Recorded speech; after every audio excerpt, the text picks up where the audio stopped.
Hi, everyone. Welcome. Thank you so much for tuning in. As folks are starting to roll in, please let us know where you're dialing in from and if you've attended any other Kendore webinars or trainings. You can type that into the Q&A section.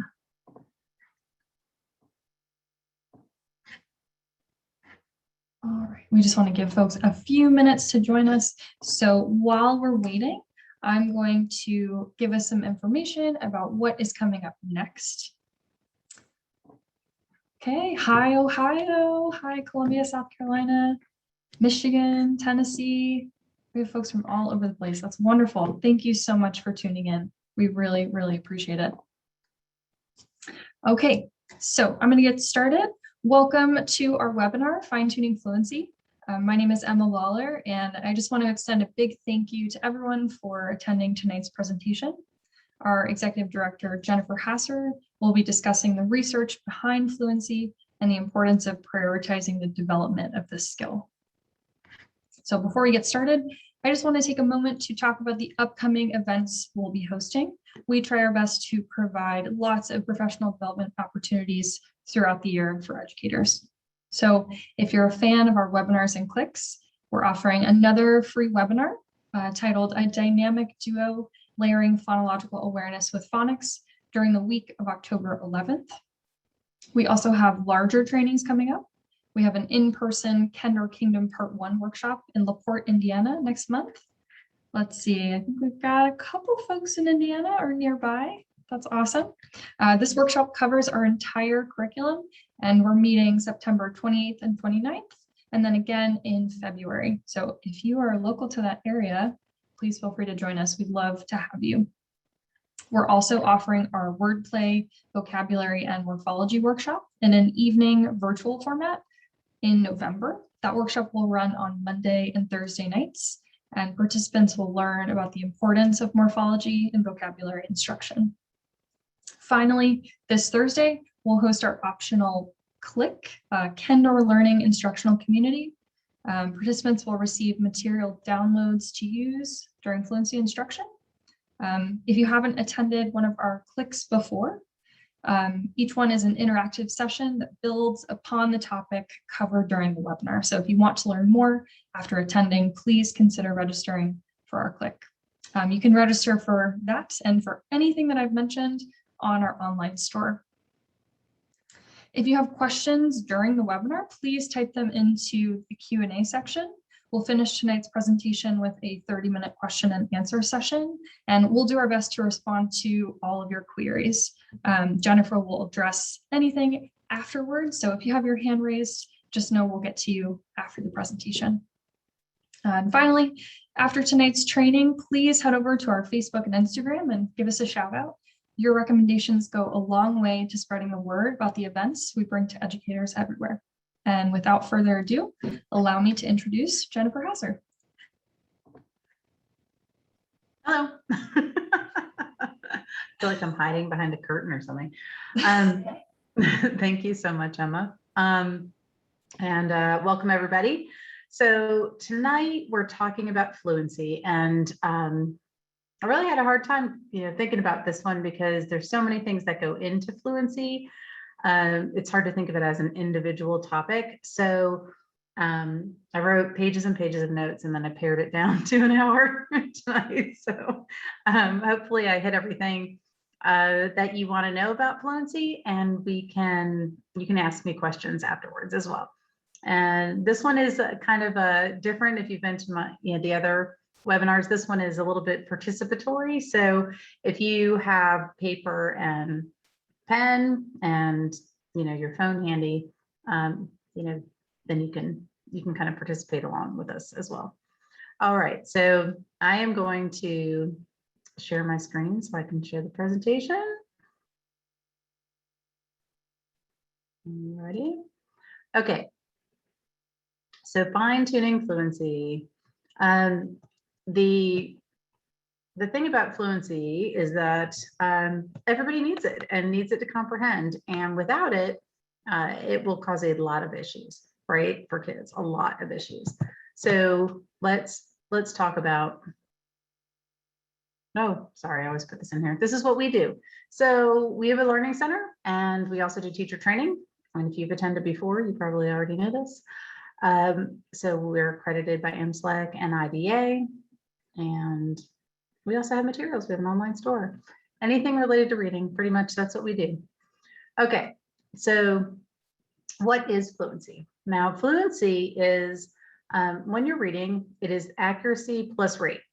Right? Now, accuracy is way more important than the rate.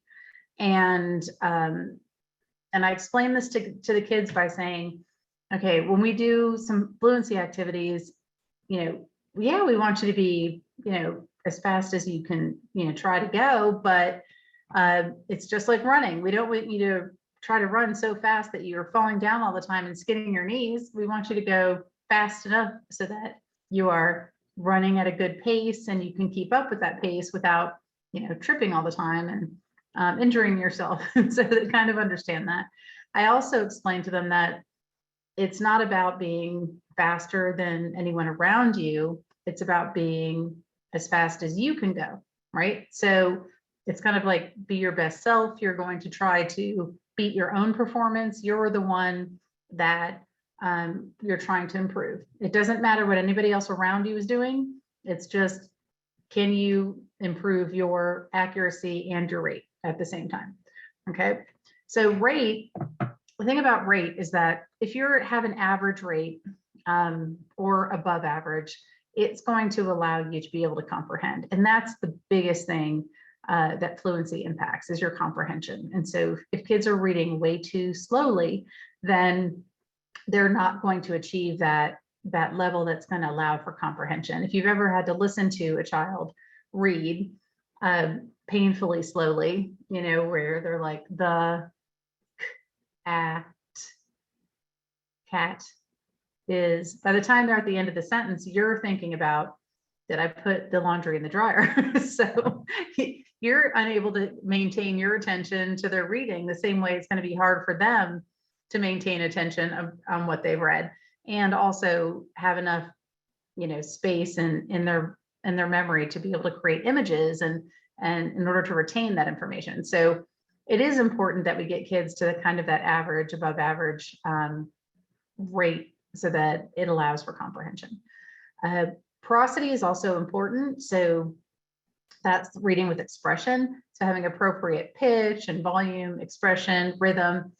English has its own rhythm. That's why if you were ever listening to someone speak another language from across the room, you could tell like, oh, maybe it's Spanish or Portuguese, or maybe that's, Russian or Czech, whatever kind of region it might be from. But from a distance, you may not be able to hear exactly the words, but what you're really hearing is that prosody, because every language kind of comes with pitch and volume and expression and accenting different syllables as part of their language structure. And you can kind of hear it even from a distance. So in English, in order to achieve comprehension, which is what we're always trying to do, right? We're teaching reading, but it's not because you want them to be able to tell you every phonics rule under the sun. It's because you want to have your students sitting in a corner, lost in a book, and just loving reading, right? And that's where, if we have all of these things going at once, then that can happen, because nobody wants to watch a movie that's monotone, right? That would just put you to sleep. And if you don't have any inflection in your reading, then it's going to impede your comprehension, because it could be really or really, right? Totally different meanings just by a little bit of changing, the punctuation at the end of that word. So when we're reading and it's two-dimensional, we're not getting facial expressions, or, I got in trouble the other day at my dentist for, I was trying to talk with my hands. I think he was afraid. But the point being is that these are all clues that we have, right? Your hands are going crazy, you're super excited, your eyes are wide open, or you're smiling, or you have a lot of inflection. That is going to help you understand what another person is communicating to you, right? Well, in a book, it's two-dimensional. So you have to be able to create all those things also in your head while you're reading, right? Because that's how we create images. Or like he was very excited. So we see like an animated, excited person in our head.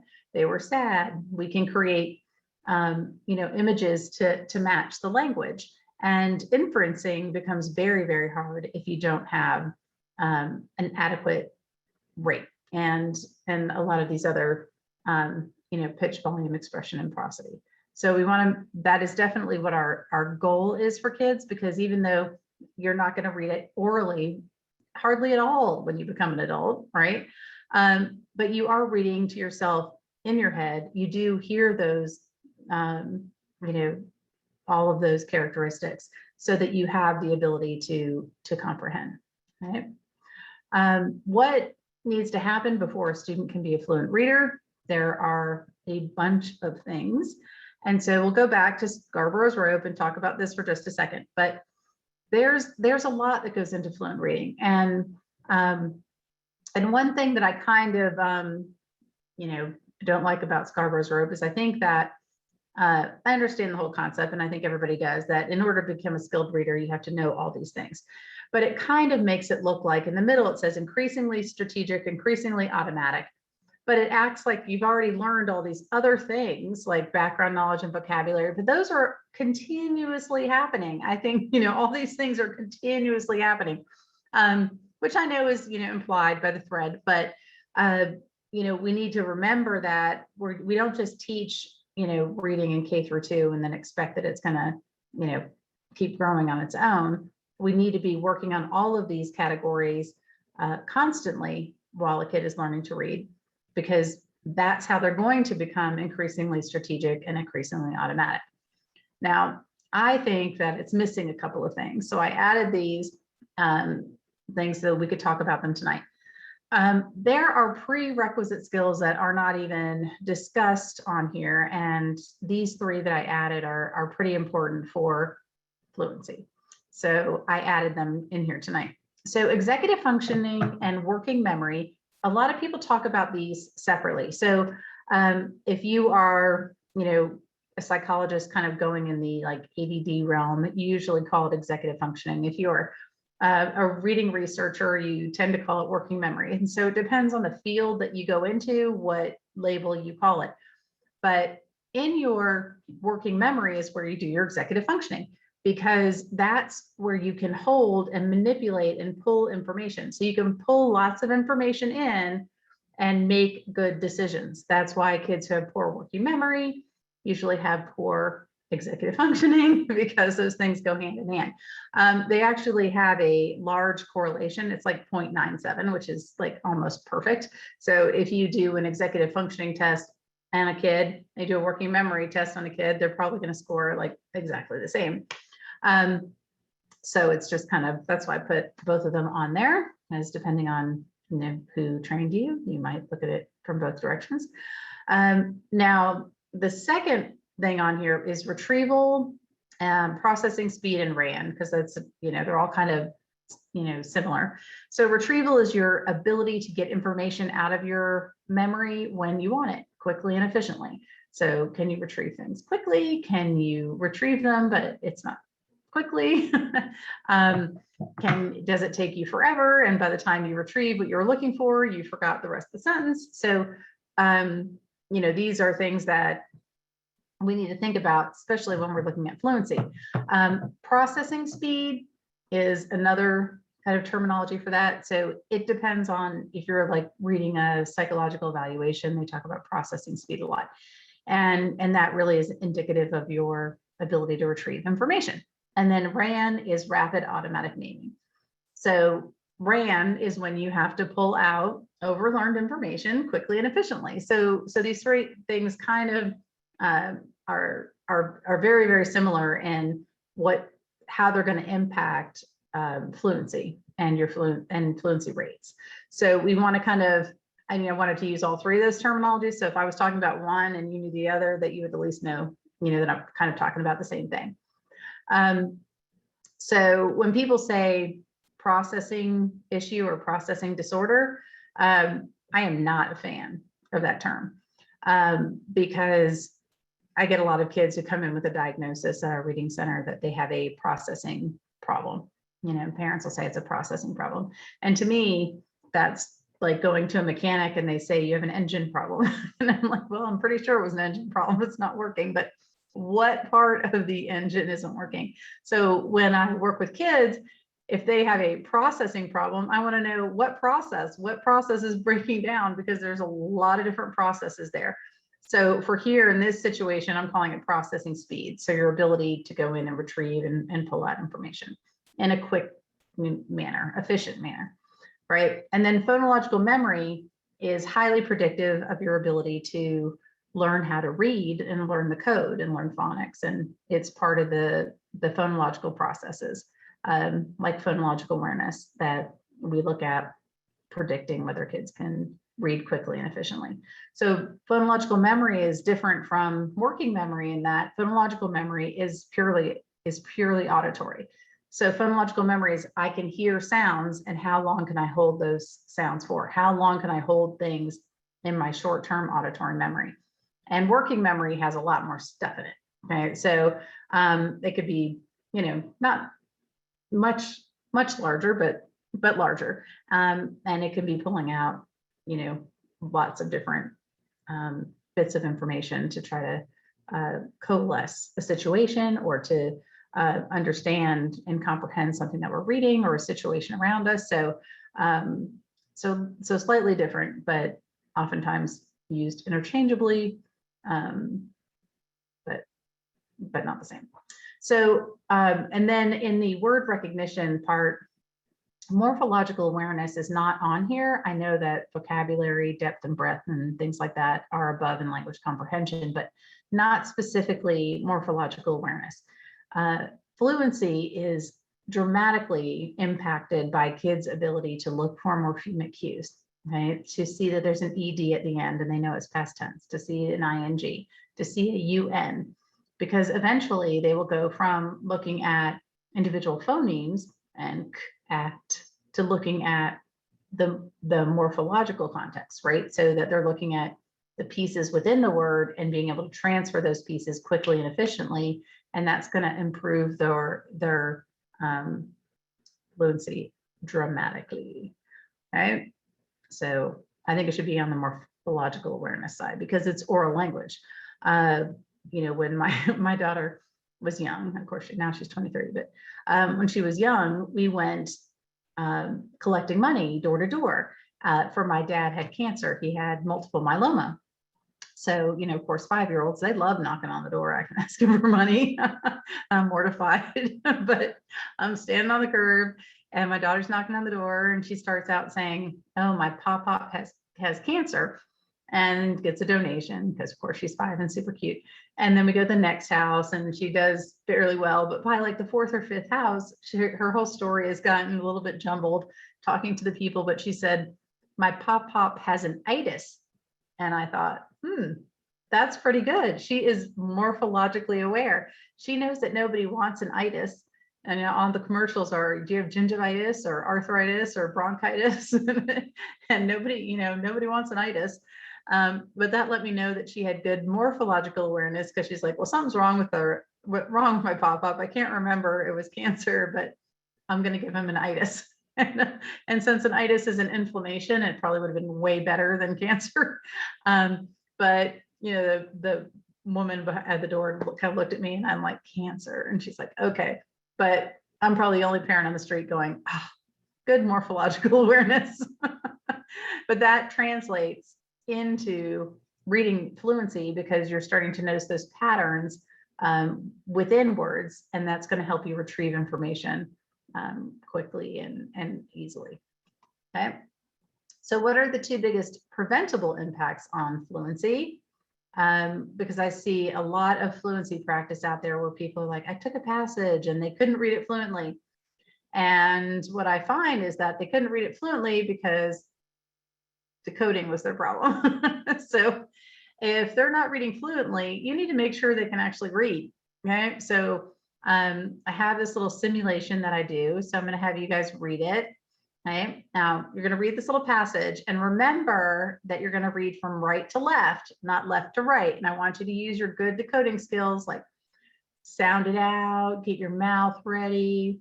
All right, all those all those fun things we tell kids all the time. So I'll give you a second and go. Remember, start from the right. Sound it out. Don't guess by the first letter.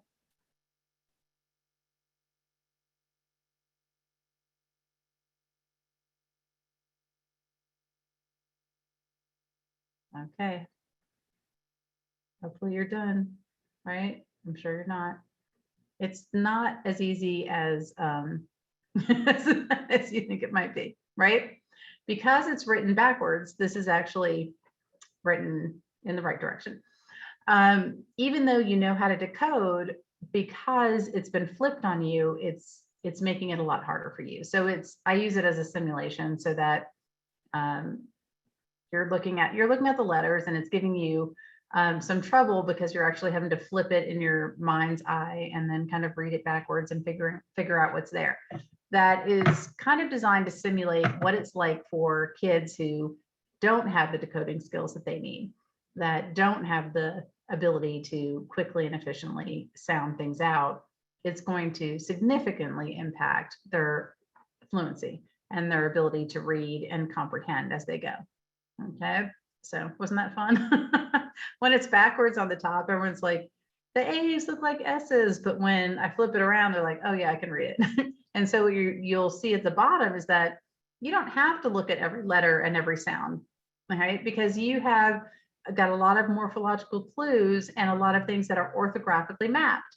So they've been mapped into your brain and you can retrieve those quickly and easily. And that's really what we want for kids, is to have that same process. Okay. So now we know what is the biggest preventable impact on fluency: teaching decoding, right? And the second one is vocabulary. Okay. So let's give this one a try. And there are 3 questions. We're only going to take less than a minute on this, but try to answer each one of those 3 questions with just one word. Okay. Ready? Go.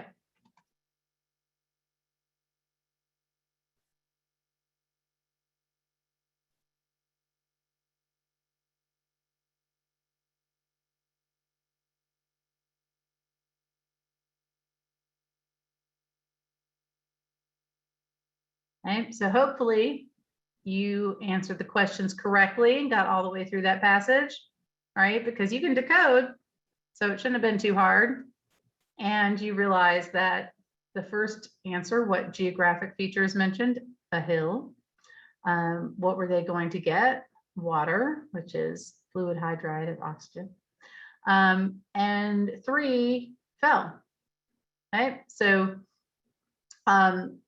if you may have noticed, but this is Jack and Jill went up the hill, that fell water, written in a more difficult way. So it's designed to show people that, yeah, now you can decode, but there's a lot of vocabulary in here that you may know the vocabulary, but there's so much of it so closely together that it's going to slow down your fluency and it's going to impede your comprehension, right? So in order to be prepared to be a fluent reader, you first have to be able to decode, and second, you have to be working on vocabulary, right? Because those 2 things are going to slow you down dramatically. And those 2 things are things that we can prevent. But I cannot tell you how many times I see people saying, oh, I just took a passage and we're just going to read it 3 times. And that's our fluency instruction. I'm like, but did you know if they could read it? And did you instruct them on everything in that passage? And they say no. So fluency cannot occur in isolation. It has to be a component piece to all of these other things. We have to make sure that we're doing all of these things in Scarborough's rope, and then we can add on fluency practice. Okay, so how do we improve fluency? 1, we need to predict, okay? So we need to predict that fluency is going to be a problem, right? And we need to predict if fluency is not going to be a problem, because then we know in advance and we can prepare for it. And knowing in advance is going to, we don't have to wait 2 years to try to solve the problem. We can get ahead of it as early as possible. So what I do is I screen for phonological memory, which is that short-term auditory memory. and I screen for rapid automatic naming skills. And that way I know, even if they're kindergartners, when they're coming into school, if I see deficit areas here, then I know we're going to need, more practice and more help and more repetition and all of those things. And that way I can plan accordingly, right, for building in some extra intervention. And some kids, they may not be super low in these things, but they're still on the low side, and maybe they can get by. But there are a lot of kids that, the rapid automatic naming skills are not great. And once they get to third, fourth, fifth grade, where the vocabulary increases and and the volume of words increase and the different types of text increase, they all of a sudden are lost and their fluency plummets, and they find that they have to reread something 2, 3, 4 times in order to comprehend it. And we want to try to head that off.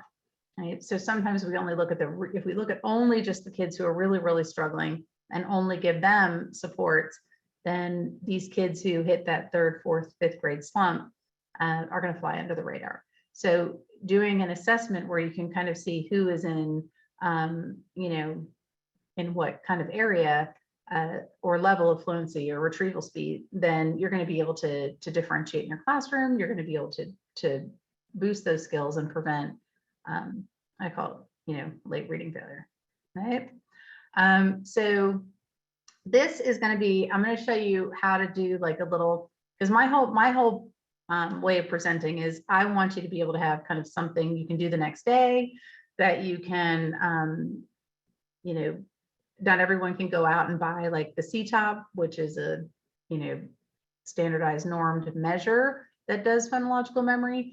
But I want to show you how you can kind of do an informal assessment of phonological memory. Because the reality is if you're in the classroom and you have 25 kids in your class, does it really matter about norms? Those are the kids you're going to have, right? And if you can improve their memory, then good. If you can identify it, you know what to do, right? It doesn't really matter what they are nationally. It really is, can you move them from wherever they are to where, to further along the continuum, right? If you're a good reader, I want to make you a better reader. If I know you have poor memory, I know I'm going to have to do a couple things to help you get to where you need to be. So let me show you how this works. So if you want to participate, number paper from 1 to 8. Okay, I'm going to say a string of numbers. So I might say 872. And then when I stop, you can write down 872. Wait until I say all of the numbers. If you don't, then what you're doing is just writing one number at a time. And we want to see how many digits you can hold in your short-term auditory memory. If you were working with students, like right now it's in a webinar format, I can't hear you. So what would happen is you would have to do it orally and just have them repeat it back, right? Because you don't want to be impeded by their fine motor skills or their inability to write or whatever they might not know how to form their numbers depending on how old they are. Okay, so ready? Let's begin. Number 1, 7, 3. Number 2, 5, 6, 2. Number 3, 6, 8, 1. Number 4, 7, 8, 1, 2. Number 5, 1, 6, 2, 7.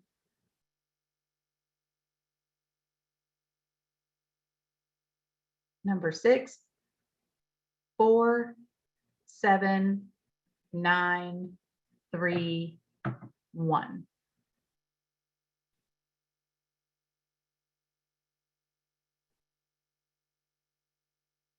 Number 7, 6, 1, 7, 5, 3, 9, 4, to 8.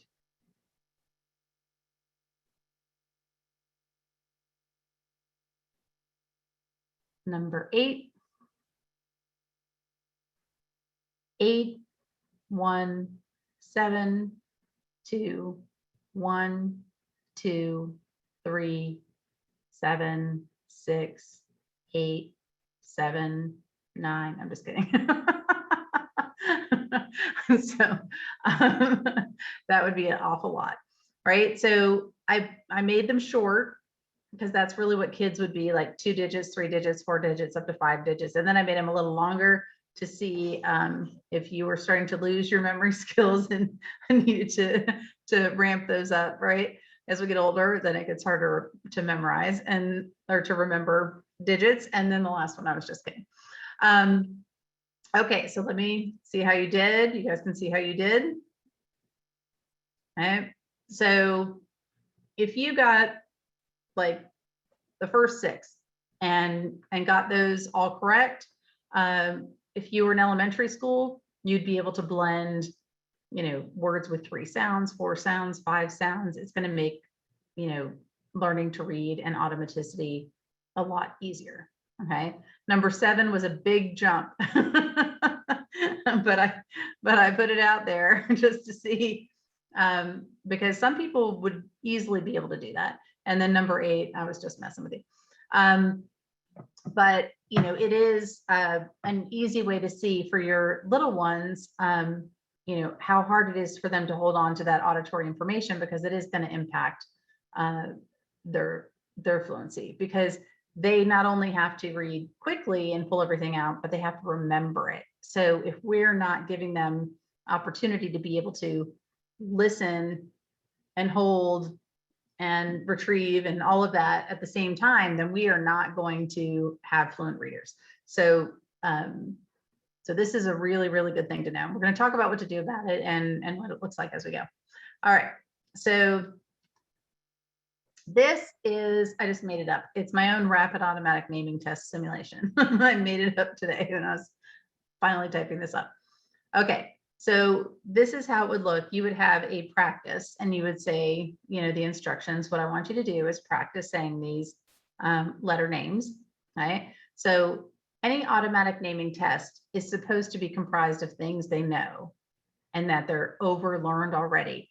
So if your students don't know A, K, T, S, C, N, and they can't say them quickly already, then this isn't a good automatic naming test.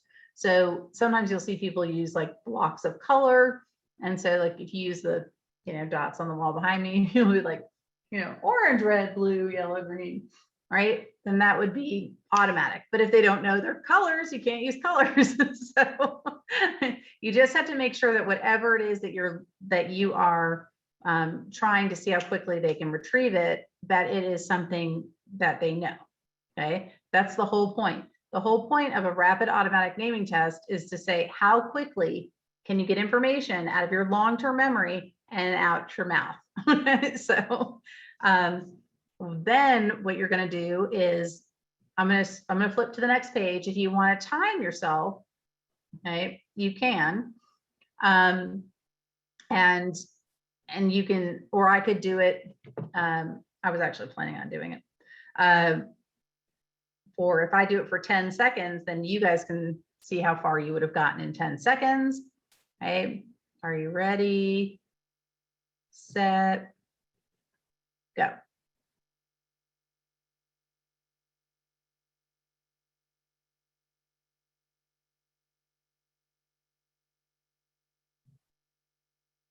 Okay, so stop. If you got all the way to the end in 10 seconds, your processing speed is pretty fast. If you stumbled a little bit because you should have been saying it out loud and corrected yourself, that's fine too.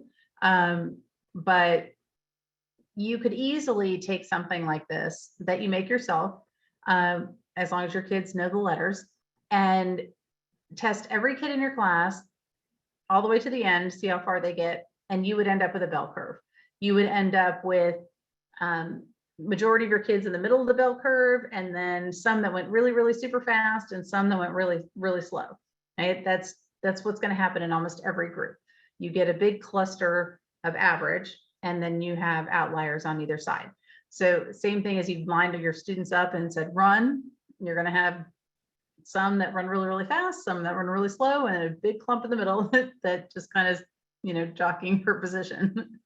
So what this kind of gives you an idea is that these are the kids that if they're really struggling, then they're going to have difficulty with fluency because their retrieval speed is poor.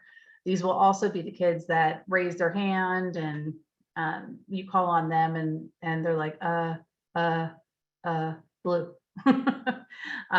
Because it's just taking them a while to go into their mental filing cabinet, find that information and pull it back out, right? Usually these things line up with what you're already seeing in class. You see a kid that reads this in 7 seconds, and they probably have a really fast processing speed, maybe even a little impulsivity. I get in trouble for talking too quickly because I have a fast processing speed and I do talk too quickly. But, it's a blessing and a curse. I read very quickly, but I also sometimes blurt out things that should stay in my mouth. So it's like, oh, the processing speed. I went in, I got it, it came out, oops, a little too fast. So I have learned how to apologize, but I'm 51 now, so I do a lot better than I used to when I was young. So, but this will give you an idea of who's going to need a lot more retrieval practice when it comes to reading. Okay, so if we know that you have a low processing speed and we know that you have, poor, phonological memory, then we're going to need to make a commitment to work on developing fluency with you. And we're going to have to allow time for practice 3 to 5 times a week. Because if you want to improve fluency, you can't do it once a week. You can't, it's like doing 3 sit-ups a week. You're never going to have washboard abs. You're going to have to make it more regular. And people think, how do I fit that in? It's going to be so hard to do fluency practice 3 to 5 times a week. Well, it doesn't have to be hard and it doesn't have to be long, but it does have to happen.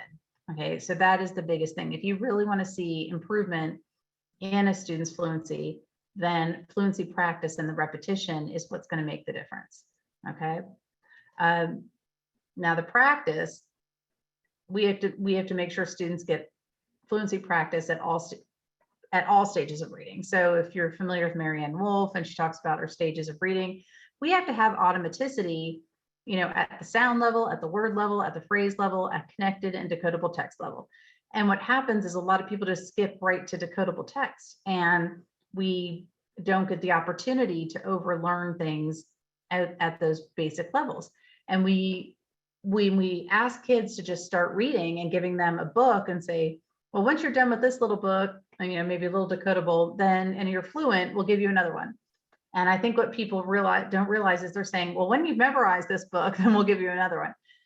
What we want is for kids to be accurate. So whatever we're giving them, we should already assume, that they're going to be 95 to 98% decodable text for them, that they are going to be really, really super accurate on this, because that being accurate is more important than being fast. But in order to be fast, you already have to know it. You have to be good at it. So when you're first learning to read, you need to start slowly and work your way up.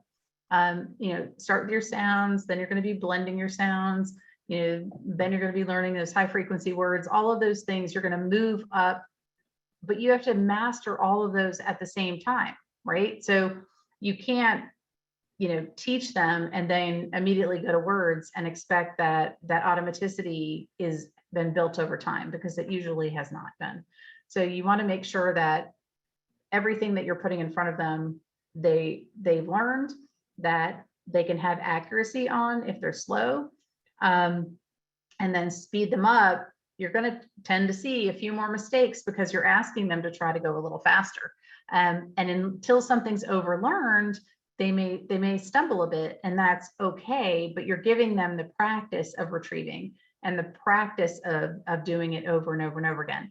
When people say, like, I'm going to give them a passage and they're going to read it over and over again, or I'm going to give them sounds, they're going to read it over and over again, of course they're going to get faster. And I'm like, yeah, of course they're going to get faster. I mean, if you want to run in a race, do you ever go, oh, I already ran that mile, I don't need to run it again? That's not how it works. If you want to run in a marathon, you're running that same mile over and over and over and over again and trying to add more and more to it, right? And get better and build up your endurance. But also, some kids don't know what it feels like to be fluent. I remember listening to Joseph Torgerson like 20 years ago, and he was talking about fluency, and he told a story about his grandchild, and he said his that his daughter-in-law called and said, he's just not fluent, and we're wondering if you could, take a look at him and maybe screen him and whatever. And of course, he's like, sure, it's my grandson, I'm happy to do that. So he gets a call like a week later, and she goes, forget it. And he's like, why? And she goes, well, I decided to tell him to read faster, and he did. I was like, I thought that was super funny, because from like a fluency expert, I thought he was going to tell me some kind of miraculous thing.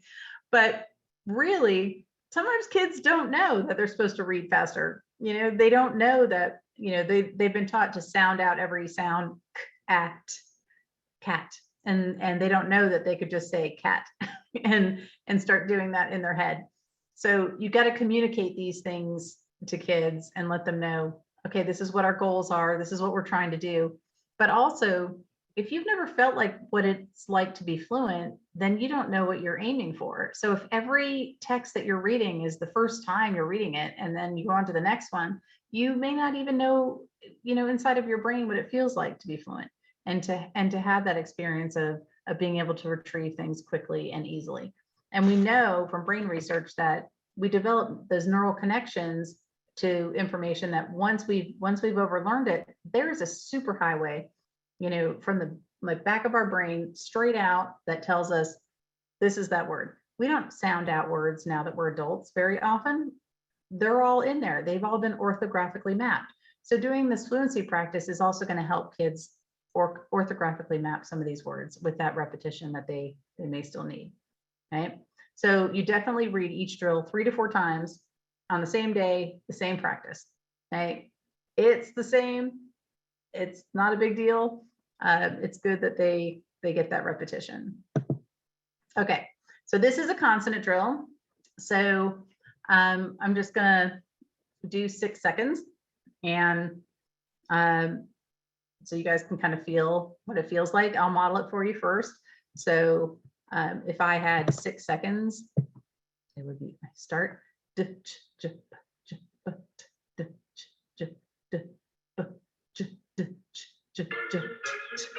Okay, so in my 6 seconds, I got all the way down to the second row. There's 10 per row, so I got about 19, right? When I got to the second row, I stumbled a little bit. I should have practiced, but yeah, it's a cold read. So if I go back and do it again, then I would probably get a little bit further. And if I did it a third time, I'd probably get a little bit further. And so when the kids are doing this, when we work with them, we put at the bottom like how far they got. I don't put errors unless I'm doing it as an assessment with them, but I can put the date. So, the kids can monitor their own progress. And that way they can see, okay, I got, 18 the first time, 19 the second time, 20 the third time. The fourth time is on here because most students say, can we do it one more time? Because they get very competitive with themselves. They want to beat themselves. But what we've noticed over time is that the fourth time tends to be the same as the third time, but at least the kids feel like satisfied. Okay, I got the same thing twice. That's as fast as I'm going to do today. But consonants right now doing this, it's building automaticity at the sound level without any of the pressure of blending, any of the pressure of comprehension. I'm never going to ask a kid, so what do you think happened in this story? Because that would be weird. But the kids now have superhighways to these sounds so that when vowels are now going to be put in between these, they don't have to stop, and when they see like dot, they don't have to go look at the D, think of what sound is it? D, right?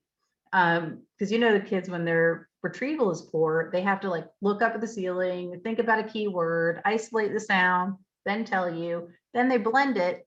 Now they've forgotten the rest of the sentence.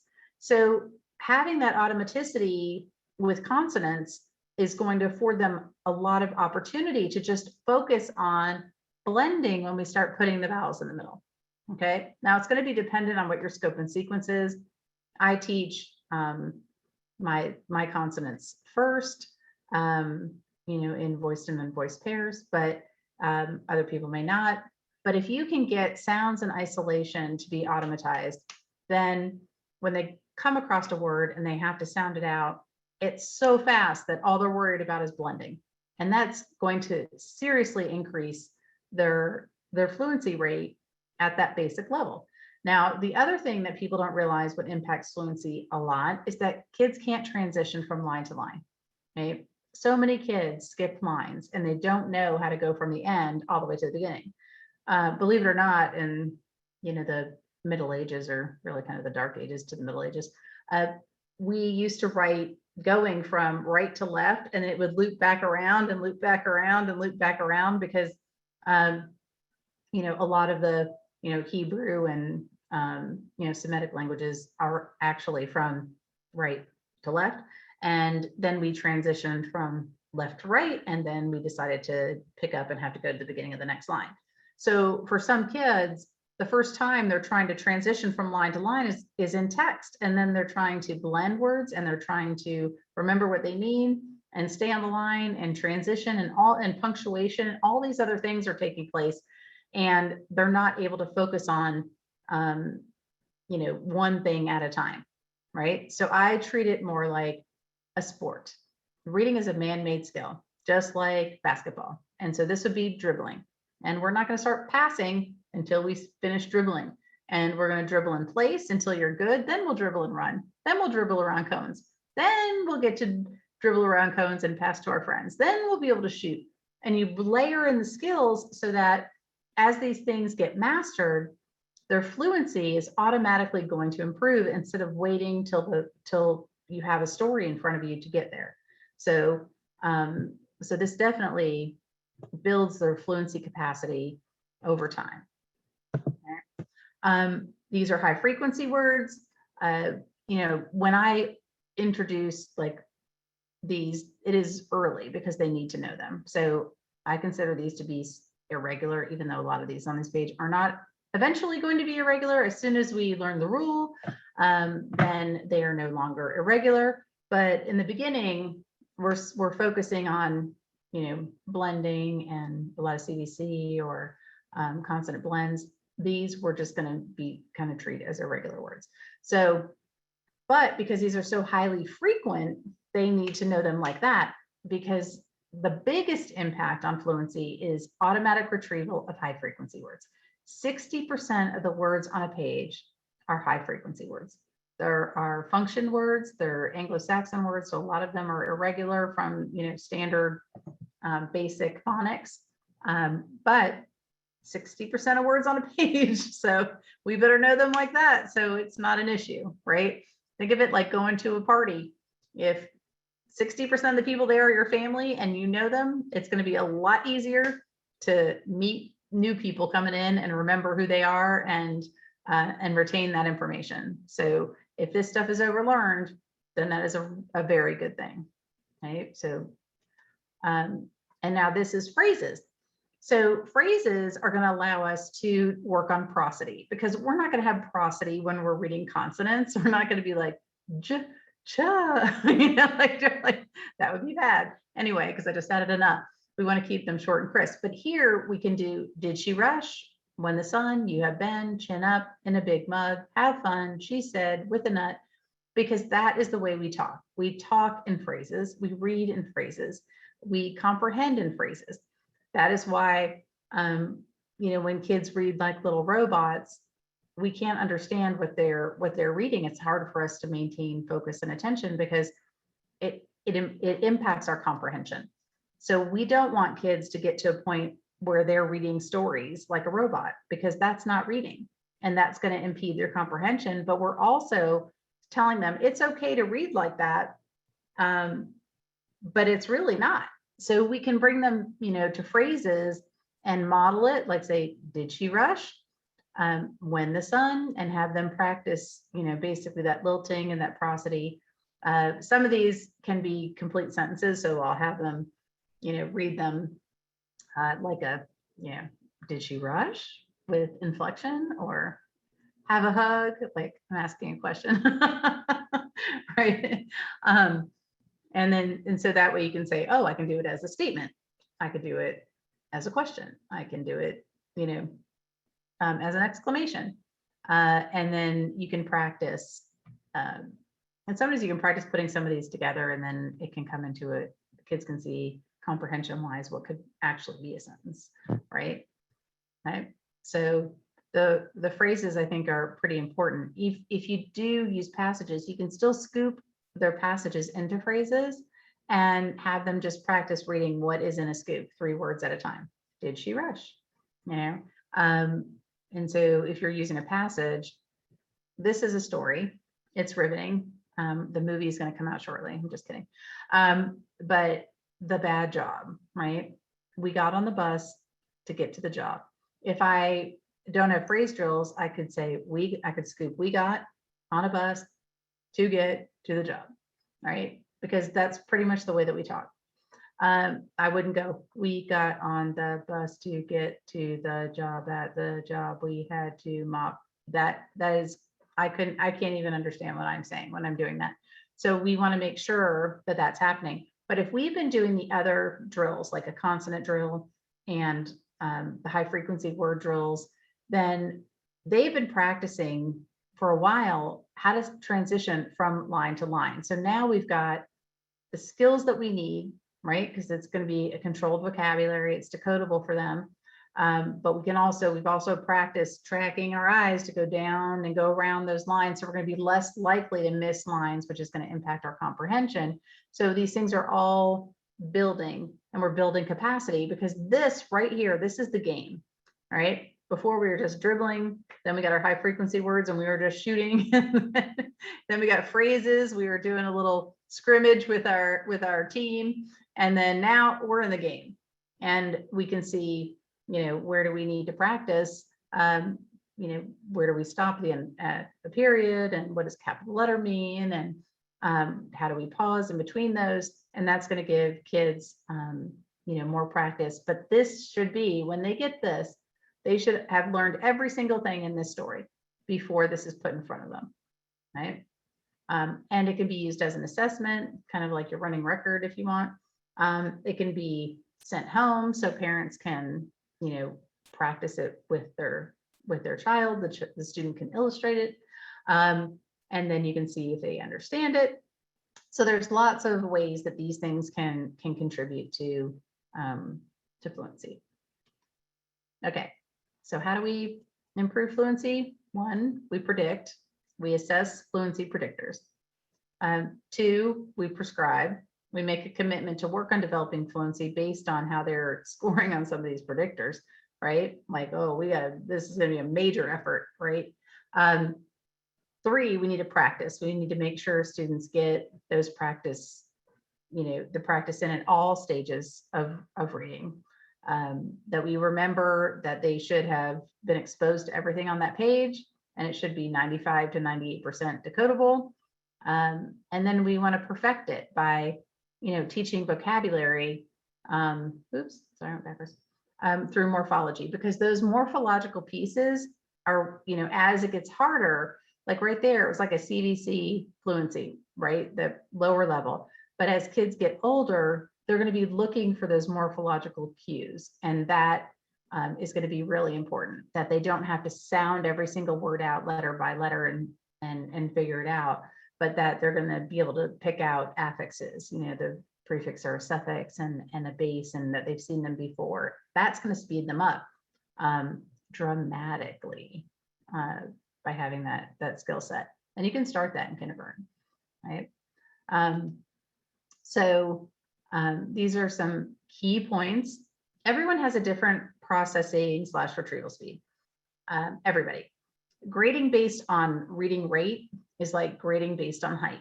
Okay? You have very little control over your retrieval speed, the same way you have very little control over your height. So be careful that you're not giving out fluency grades. You can do fluency completion, like take a story home, read it 4 times, time yourself, bring it back. That's homework. Great, you did it. But you can't give a really fast processor an A and a slow processor an F. That's just not really fair. It's a prerequisite skill that kids have no control over. Now, number 2, we can't actually change someone's retrieval speed, right? But what we can do is overlearn material to where our retrieval speed doesn't impact us as much, right? So if you think about it, like I kind of explain it to my kids that I'm a terrible dancer, right? But if I had to dance in a wedding, I would take a bunch of lessons. And by the time the wedding came about, I would have overlearned it so much that I would appear to be a fairly decent dancer, right? Because I overlearned one dance. But for kids, these, we have 44 sounds in our, in our language. Our morphology repeats itself over and over again, right? All the prefixes and suffixes are constantly being repeated. We can overlearn this. I've overlearned my children's names, right? If somebody says, what's your kids' names? I'm like, Catherine and Claire. If I am stressed out and I try to do it really fast, I turn it into a contraction. I have been known to say Clafrin, which only lets them know that I'm upset, but it did impede my retrieval. But, if somebody said to me, what are my second cousin's kids' names? That's not overlearned. It's going to take me a while to figure that out. It's not that I don't know it, but I have to stop and think for a minute. Okay, who are my second cousins? And then when was the last time I saw them? And what are their kids' names? So we don't want that bumpy road of retrieval. We want this automatic, quick, easy retrieval, especially to those high frequency words and the most basic sounds, right? And over time, we have to do less and less decoding, and practice is going to make life easier, right? Number 3, faster isn't always better. So, for kids, being a super fast reader can still impact their comprehension. So sometimes we want to have kids slow down and read more as you speak orally, right? So, people think 99th percentile is always the best, but it isn't necessarily. So being in the average range is really, the sweet spot for comprehension. A little bit over, 50th percentile is like your sweet spot, because you're reading well, you're reading at a good pace. It's going to allow you to comprehend. It's going to give you some time to create images. You're not reading so fast that you can't think about what's happening and organize it in your head and recognize the sequence of events and all those other things. So it's not really about, being off the charts fast. Okay.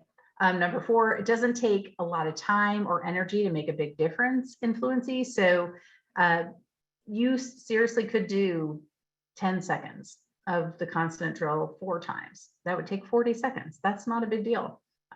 When you get to the story, that story had 77 words in it. That's not going to take very long. And have them read it 3 times. So you have lots of time, let them take as long as they want. If you want to control it, because you've got 10 minutes to lunch, you can say, okay, we're going to read this for a minute, and then we're going to read it again for a minute, and again for a minute. But I don't see any big need to do, any more than, between 10 seconds and a minute on these short repeated readings, because it's kind of like sprinting. You're not going to be able to keep up with your sprinting forever, but the sprinting is going to help you maintain your jog. And that's what we want, is that you kind of overlearn it so that it becomes easier and you have more stamina and you can, go for longer when you're reading. The automatic retrieval frees up working memory space. The more effort that you are putting into decoding words and trying to retrieve information from your long-term memory, the more it's clogging up your working memory.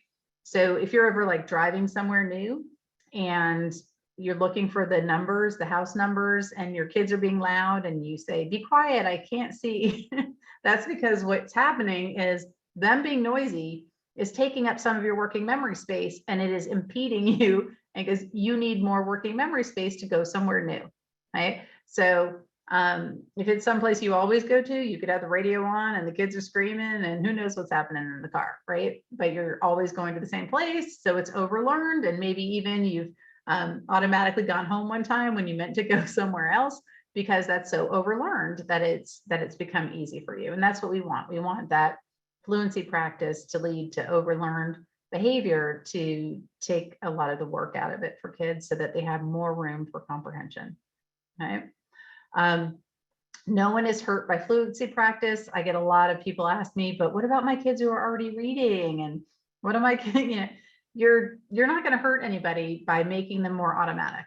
So even your kids who are already reading may benefit from this by having, those overlearned connections, and it'll speed them up a little bit, but it'll also let them know that they could go a little faster, right? I've seen a lot of kids, I've done this with thousands of kids, but maybe they were in the 25th percentile, now they're in the 50th, right? Then they were in the 50th, now they're in the 75th. That's not hurting anyone to get a little bit, better at retrieving information. It doesn't really change. Like if you ever go walking in your neighborhood with a friend and then they walk really fast and then they go back to their house, you probably slow down to your normal rate. It's not like this practice is going to be something that you can sustain while reading a book, but it is going to create those neural connections to the overlearned information that you're going to need in every book. And that's really what we want. So that is how fluency aids comprehension. And then just remember that reading should sound like speech, right? So in the end, we want them to not be reading like robots. We don't want to encourage that. We want to pull back to phrases if we have kids that are, really kind of just word callers. Bring them back, model for them, have them repeat it, like on the train, and then they go on the train. It's kind of fun.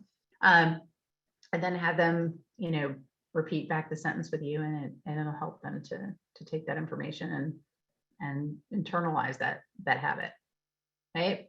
So what can we do to accommodate kids with some of these prerequisite deficits? So if kids have poor phonological memory, they're going to need lots of repetition. And if you know that in advance, you're going to be a lot less frustrated. So give them a double dose of basics and repeat information frequently as you can, because that auditory information is not something they can hold for very long. So they're going to need help learning new vocabulary. They're going to probably need help with a lot of their phonics if their phonological awareness is poor. So just know that memory isn't, that repetition can be aided by doing fluency drills. Poor retrieval speed. So it takes them longer to retrieve what they know.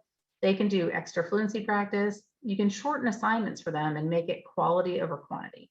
So if it takes them longer to get everything out, a paragraph for them might be, like a page for somebody else that has easy retrieval. So you can say, you do a page, you do a paragraph. They shouldn't be punished for poor retrieval, because then their poor retrieval is probably slower handwriting, and they might need to read something 2 or 3 times. So just know that your assignments are probably harder for them than they are for other kids. Give them extra wait time. A lot of teachers are in a hurry and don't give kids wait time. And then those kids have, people answer for them all the time. They don't get an opportunity to go into the filing cabinet. They're like, why bother go looking? Somebody's going to answer it for me anyway. So try really hard to give them that extra wait time. Pair with other slow retrievers. So if you have a small group, don't put your really super fast retrievers in there with them. They will never be able to say anything. I'm a super fast retriever. My ex-husband was not, and he's my ex-husband. So he'd say, do you want to go to the, and I'd be like, park, mall, store, restaurant, before he ever finish a sentence. So they don't like it, those slow retrievers. I don't get it. But anyway, audiobooks, they can follow along in a book. It is not cheating to use an audiobook. If you process slower than other kids, you could decode perfectly fine, but you're just not decoding at a rate that is allowing for comprehension. Then let kids listen. to the books. I have lots of kids that I've worked with over the years that they decode beautifully and they can, but they're not getting the most out of a novel that they have to read for school because it's so labor intensive. Let them listen to it, because the end goal is comprehension. If you know they can read, but their reading rate is on the slow side, let them listen. They can follow along. It's not cheating to listen to a book. And so, if we can make that accommodation for kids, it goes a long way. I actually have a dyslexic friend and he's like, have you read this book? And I was like, no, I haven't had a chance. And he goes, oh, yeah, well, I got it on audio. And I didn't say, well, that's not reading it, because of course it was. He knew all the information in the book and I didn't. So who cares, right? It's all good. Okay, so if you guys want to learn more about fluency, I hope you have something to take away from this. If you want to learn more, we have a CLIC, which is the Kendore Learning Instructional Community, that's on Thursday. I'm giving a ton of fluency drill downloads and games and strategies and other resources. So we offer, if you know about us, then we do free things that hopefully are things you can use the next day. We offer our CLICs, which are low cost classes that kind of build on this concept. And then we have our full trainings. We have a Kendore Kingdom. Our OG based curriculum is next week, but it's in Indiana. And I'm based in Atlanta. And then we have an online wordplay, which is morphology, and it's advanced phonics and phonemic awareness and morphology. And those are coming up. And then I think we're smack in the middle of the holidays. But if you want to join us this Thursday, love to see you. It's not a webinar, it's interactive, so you can ask lots of questions. So thank you very much for attending. And now we'll get to some of your questions. Emma, have you been monitoring the questions? I have been monitoring questions. I promise I'm paying attention. Well, I did too, so I didn't know if you want to cut to the chase and tell me. No, that's great. We have lots of really great questions. I want to make sure we get to as many as we can. So what are some of the assessments that you use to screen for these skills? We got several questions about that. Okay, so there are a ton out there. I kind of wanted to show you something you can do informally, but there are also free ones out there. But there's also expensive ones. So I use the CTOP, which is a comprehensive test of phonological processing. It takes a while, but I don't know. I've just been doing it for so long. And it tells me, like, if they end up on my doorstep at my reading center, it tells me why they ended up on the doorstep at my reading center. And if I work with schools, when I go in and I do universal screeners, I test all the kindergartners on it, because it tells me what's going to happen if they don't get good reading instruction by third grade. Like, it's so predictive of the struggles that they're going to have that I use that. But there's like the Mississippi screener. If you look up RAND screeners, Mississippi screeners free. It's like a mini CTOP.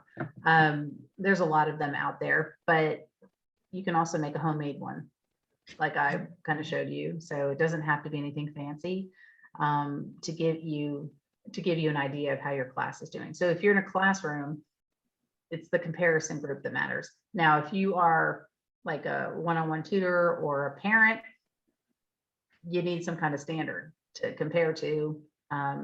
You can also get them, professionally tested, and that'll give you an idea as well. Awesome, fantastic.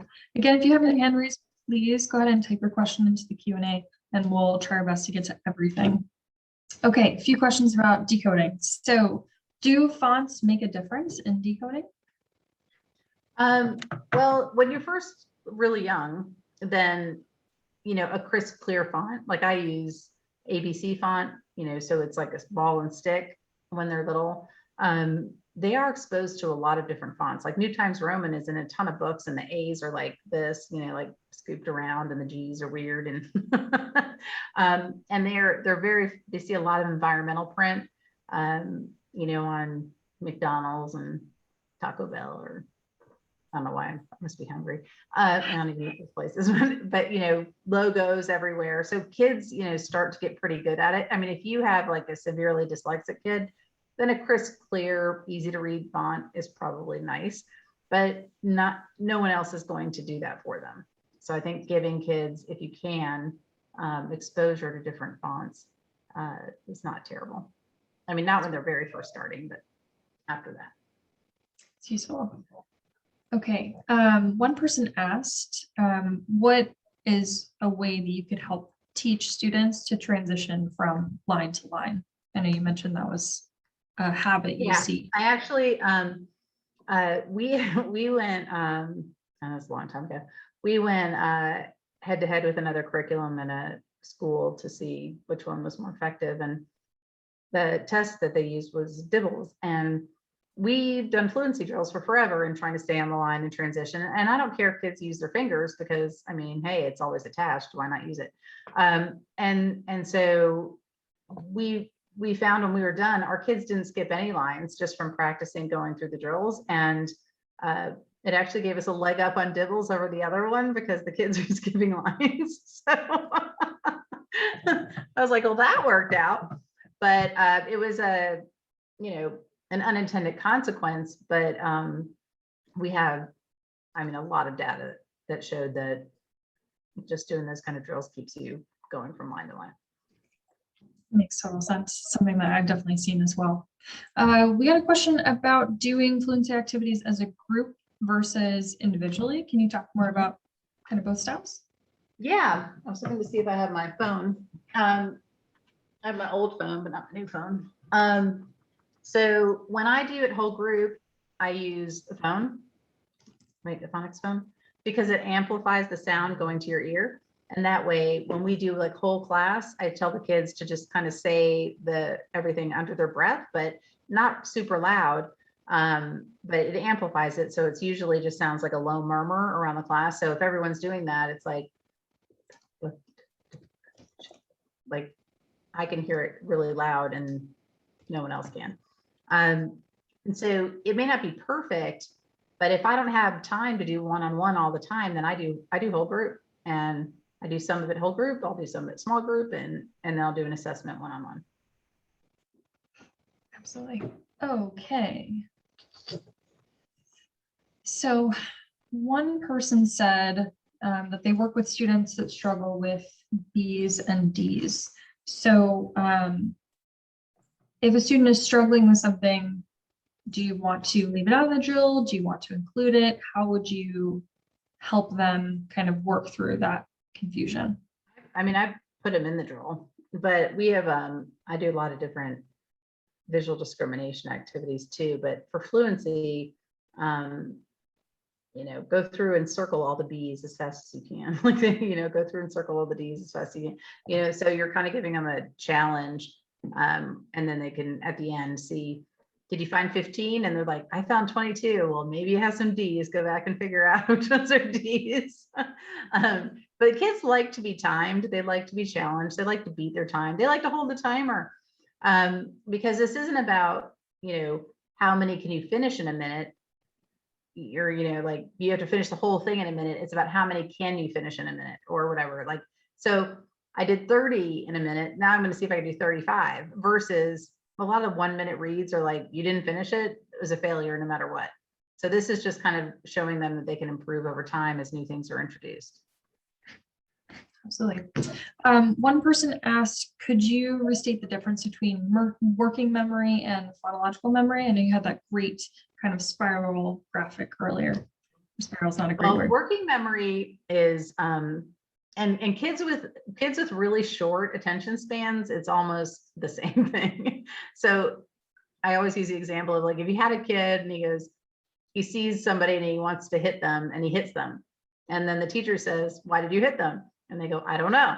And then you say, do you know you're going to get in trouble? Yes. Why'd you hit him? I don't know. And that whole thing goes in a cycle. And usually they don't know because they didn't have enough working memory to think about, I want to hit them, but last time I hit them, I got in trouble and I couldn't see my friends because I didn't get to go to baseball practice. So I'm not going to hit them.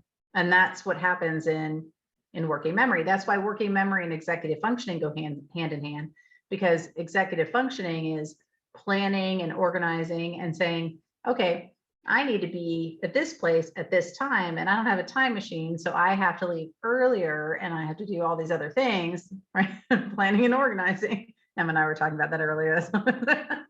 So you have to have a certain amount of space in there to get all these things lined up. So that's where your auditory memory is your phonological memory. That's predictive of reading. But if your working memory is really short, sometimes they're the same amount. They're the same. But for some kids, you know, they're different because they might be dyslexic, but they can do other things well. And if it's a low across the board, you're going to see a lot of impulsivity, forgetfulness, can't follow multi-step directions, all those different things. Mhm. Okay, so another question. One person asked whether these drills have timed limits, and if so, what would be an example of timing? If you've got kind of an example of how you would navigate that. So when I do consonant drills, I do it for like 10, 15 seconds. Doing it for a minute, can you imagine trying to go, but you know, like for like a minute, you'd be like, ah. So I just do 10, 15 seconds, you know, at 4 times, and then that's doable. And it doesn't have to be a lot. If they're going to do a story and I'm using it as an assessment, I might sit there and listen to the whole story and it takes 3.5 minutes or something. But if I want to test 25 kids, I might say, I'm going to read for a minute of the story, and then I can compare how far everyone got, but I did the same time limit. That way I know if I'm doing a minute, then it's going to take 25 kids, 25 minutes. And if I'm doing it twice, 50 minutes, and I have an idea of how much time I'm going to use. So however you want to do it. And I've had kids where that little passage I showed you would have taken them 8 minutes. And I don't want to use 8 minutes of my session for that. Then I would say, let's read it for a minute and see how far we get and break it up over a couple sessions or something like that. So it just depends on the time you have, what your goal is, you know, all of those things are going to matter. But the biggest thing is whatever you do it 3 or 4 times repeatedly, back to back, just like sit-ups, right? I've done 3,000 sit-ups since 3rd grade, but apparently not close enough together to do anything to affect my abs. So think of it like exercise. You have to keep doing it over and over again so that it sticks. Absolutely. We did have a question about how vowels are practiced at the sound level. I know we saw a consonant drill. Would vowels I just be similar? picked a couple drills. I have different drills, and I just picked a few because I only had an hour, but I have vowel drills too. And you know, so you just have whatever. If I'm doing those vowels, because vowels are hard for kids and consonants are easier. But it just depends on what vowel sounds you've taught, and it's good for some confusion between different ones so that they can get, if they get faster, then they, and you know, more automatized for those vowels that they're going to hear and see over and over and over again, then it's going to improve everything, retrieval, blending, comprehension, all of it. Mm-hmm. Do you find that those fluency drills are also helpful for older students? We had several folks ask about assisting middle schoolers, high schoolers with fluency. Well, that's what people always ask. They always ask, but they don't realize I wrote the curriculum initially for high school, and then it was adopted by elementary schools. So I just made the font bigger, but it's the same thing. If kids can't read, it's the same 44 sounds. If they don't have automaticity in 11th grade, then, you know, on their sounds, how are they going to read bigger words? They need to be able to go in and automatically retrieve it. And so many kids, especially on some of the tests, they're not timed at all. The tests aren't timed. So it takes them 4 or 5 seconds to say a sound on a woodcock or something. You're allowed to sit there and wait. But if it takes them 10 seconds to decode cat, I could wait for that based on that assessment. But reading War and Peace would take them like 14 years. You know, like they need to not only be able to say the sound, blend it together, but in an efficient way so that their skills can build on top of that. You know, and that's really why I think fluency practice is so valuable, is that, you know, so many kids can read at a basic level at K1 and 2, but not with automaticity, not at a reasonable rate. And then they hit a brick wall. And depending on what their other skills are, it could be 3rd grade or 5th grade or 8th grade. And I get so many kids who come in and need help in 11th grade because that's when they take their SATs. And those kids have been working 10 times harder than their peers for a lot of years. But when they start having to have a timed test like the SATs, that's when they really realize they can't read. Well, I mean, they can read, but I mean, they've been taking 2 hours to do homework that some other kid took 20 minutes to do, and their whole life. So we're giving the kids a gift of time to be able to do other things and better things by practicing it. Mhm, Yeah, absolutely.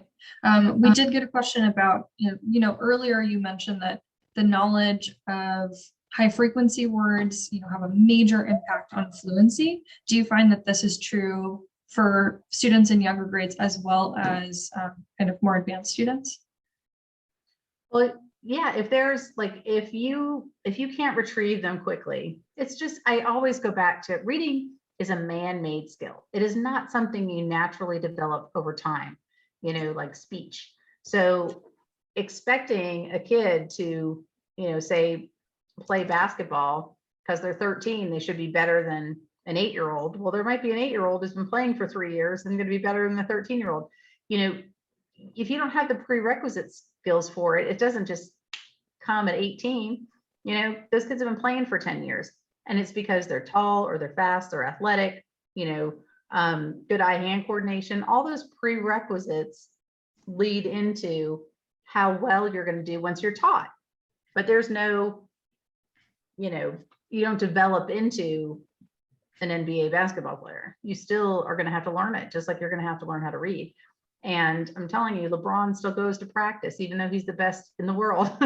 He shows up every day. He practices like crazy because even though he's good, he wants to be better. And so that's why I don't think, he's not sitting there going, why you make me dribble again? Didn't you see last week I could dribble? Like, he knows he can dribble. He knows he can shoot.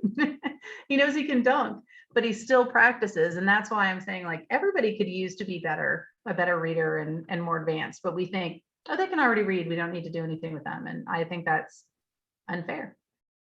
Mm-hmm. Absolutely. Well, and everything that you mentioned is talking about helping the student reach their potential rate of successful fluency. It's going to look different for every student. Okay, we do have several questions about the fluency materials that are provided in the Click. We have folks registering now in our online store. When you register, you'll notice that we have level A and level B selection. So I'm going to let Jennifer talk about what's the difference between those two levels if you're interested in attending. The difference between level A and level B is level A has a really big font. So it is for kindergarten. It doesn't have as many letters on a page or words on a page. And level B is what I use for kids that are anywhere from 1st grade to 11th grade. It has a reasonable font on it. And, even if I'm working with 7th graders, 11th graders, whatever, I just say, this is like dribbling.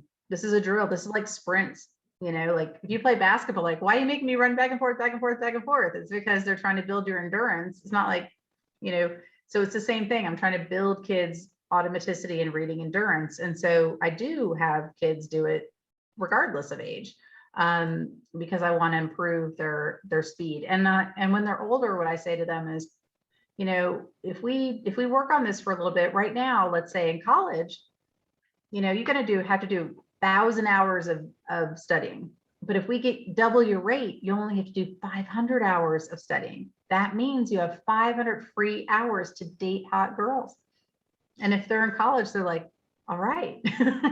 If they're in 3rd grade, I say you're going to have more time to play soccer with your friends. So whatever their motivator is, I'm telling them, and it's true, I can cut your homework down. I can cut how long it takes you to read a book in half.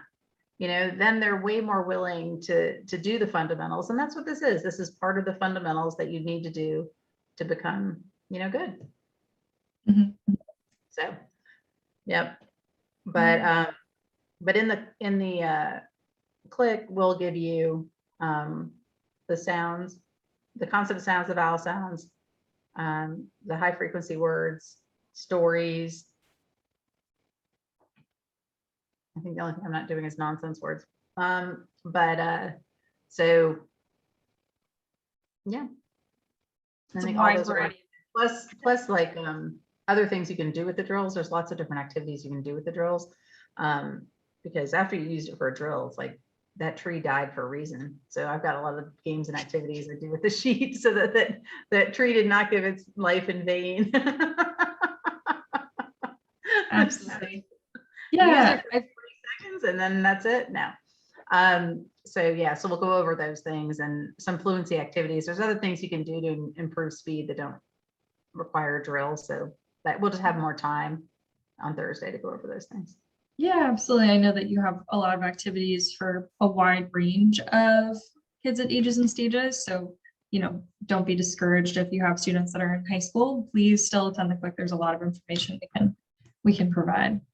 Okay, so we had one person ask about how to kind of move through the different types of drills, one day sounds, one day words, one day phrases, the next day stories. Kind of how would you encourage folks to kind of progress through the fluency material? Well, if you're just on consonants, I would say stay there for a while. But if I'm teaching let's say, then I could do the fluency drill that has anything up to that. And I could do maybe just the sounds, or I could do the high frequency words, because our high frequency words, it's our, and it's our scope and sequence. So we have a program, so it may not be exactly your scope and sequence. So you might have to look at when you can use the materials based on how you teach, but ours is controlled for our scope and sequence. And so we'll show you what that is. And then you can adjust, if needed.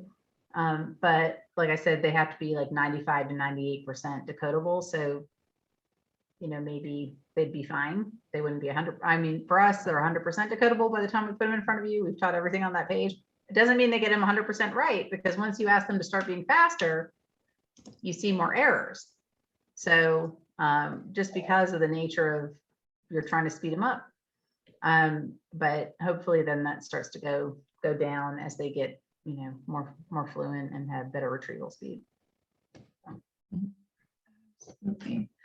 Okay, just a couple more questions here, as I know we're getting down on time.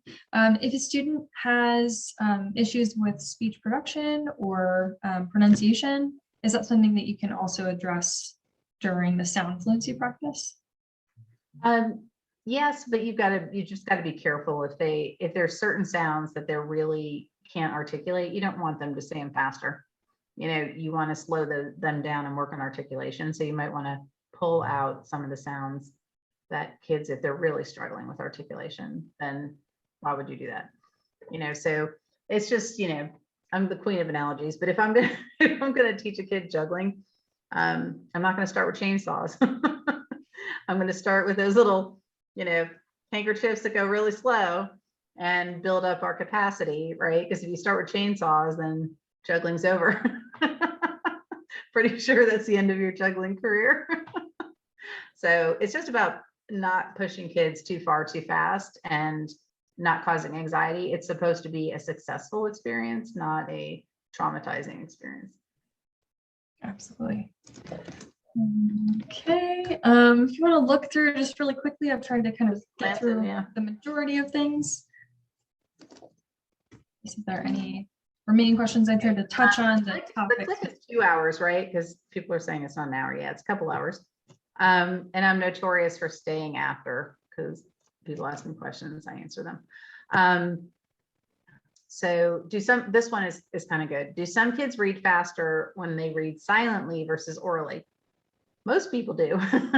But what we know is that if you read silently, no one fixes your mistakes if you're making them. And you don't fix your own mistakes. So when kids read orally, they'll tend to stop and fix their mistakes if they hear that they've messed them up. But when they do it in their head, they just keep going. So, we don't want them to have to read orally all the time, but I'm not a mind reader, and I need to be able to hear, how they're doing. So, hopefully they'll, read to themselves and be fine for the rest of their life. But while they're still learning, we have to hear it so we know, if there's a problem. So yeah. I'd say last question for you. So kids that are hyperactive, that don't want to sit through 4 rounds, any strategies you can help with getting them to kind of try and at least get through all of it? Make it 5 seconds, or, if we can make it 3 seconds, 5 seconds, build them up and build up capacity. But mostly I do speed round activities, but those are things I'll go over in the click. It's too complicated to do it now, is our last question. No, that's fine. I was just trying to wrap it up. Everyone, thank you so much for attending tonight's webinar. You will receive an email from us this week with a certificate of attendance, with more information on attending the click. And we are hoping to post this recording to YouTube, so keep an eye out for that as well. If you want to share it with other educators, we really want everyone that wants to benefit from this content to have access to it. Great. Well, thank you all very much. Have a good night.